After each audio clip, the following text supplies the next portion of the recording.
Hello, this is Robert Hunt, Superintendent of Chagrin Falls Schools, and today we're going to introduce to you the first in a short video series giving you some insight into things that are happening in the school district. Our theme for this year is Connected, and this is one more way we hope that you can be connected with our school district. Today, we'd like to get an inside perspective from one of our teaching staff, so I'm joined today by Victor Puskas, high school science teacher. Mr. Puskas, thanks for being here today. Thanks, Dr. Hunt, for having me. Absolutely. So maybe just quickly for those families that don't know you, how long have you been in the school district? So it's my 7th year at Chagrin Falls High School. So obviously this year is very different in a lot of ways. Give us a little insight from a teacher perspective on what is different in terms of planning and being ready to deliver curriculum in this environment. I think for me, it's really made me reflect on my practice. Really made me think about how am I reaching every student every day. Additionally, I'm now teaching in a 90-minute block. That's something I've never done. I have a really great staff, great colleagues at the high school who have helped me along the way. We've helped each other, I think. And I believe we're still instructing at a high level, and I do believe there's a high level of learning going on. So I'm pretty proud of that. So much of what we have tried to do in the district is be collaborative with our staff, bringing people together to work together, be collaborative in the classroom, bringing students together. So how has the kind of the parameters impacted what you would, I guess, quote unquote, normally do in a science classroom? So I've done my best to come up with virtual activities, problem-based units, videos with interaction, and going back to just reading science articles. So I really tried to expand my repertoire as a teacher because of this, and hopefully the students are seeing the benefit of that. Yeah, so you talked a little bit about the block, which we offer or in the 712. And normally if you were going to integrate a block in a high school or a middle school, you take a year to transition to that, professional development, everything else. So now you're essentially trying to do maybe 2 lessons in a 90-minute period with this mix of virtual and in-person learning. How has it changed maybe preparation in terms of how you prepare? Well, I came up with a pretty good system, I think, in that 2 weeks that we had to prepare. I really try to keep the class moving from one type of instruction to another.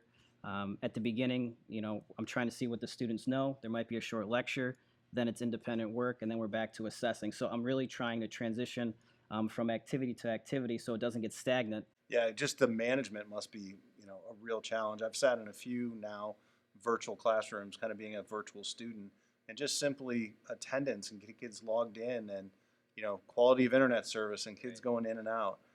That's got to have some level of frustration. How have you managed that? You have to be patient. I mean, I think it's a prerequisite for the job, and it's even more important now. If students are having trouble with their internet, I think it's my job to work with them and be understanding of that. That's something I can't control. That's something they can't control. And the beauty of it is if you post assignments online on Google Classroom, a student can work on it at home at their own pace. I've said this repeatedly. My desire, my hope is normal will never look like it did before the pandemic, that things will change for the better because of this educationally. What types of things do you think you will do different because of this event, if you will, and what you've had to go through on the other side of this pandemic? I think I'm going to be more open to students learning at their own pace, providing that flexibility. So we've talked about hybrid learners. So those are the students that come to class a few times a week. They tune in virtually a few times a week. But you also have a whole nother layer. You have students that are just virtual, so you never see them to interact with them kind of face to face. Talk about some of the preparation that you put in to manage this environment, maybe specific to the virtual learners, and how you kind of stay connected with them as you're going through the year. Well, I mean, I think it starts with a really great plan. I think anything does. We have a week at a glance at the high school. I put everything in there, and parents and students have access to that. So the students at home know what's coming, and they can follow along during the period. A constant effort is needed to make sure we're staying connected to those students at home. But I have to say, they've been doing a great job. So I think it's a credit to the students and their families. Well, a lot of what you said there just kind of highlights the amount of effort and work that goes in to prayer for almost every outcome here, right? So we got three different learning models going on, but everybody virtually, it could fail, but based on technology, and you need a plan C. So I really highlighted some things.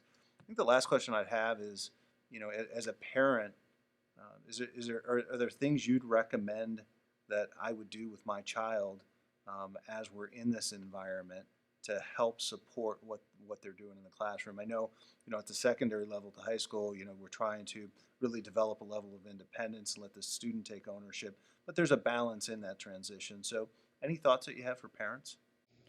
I think everybody, no matter what age, has to find a system that works for them. And I really believe high school is that place where a student needs to figure out, how do I study?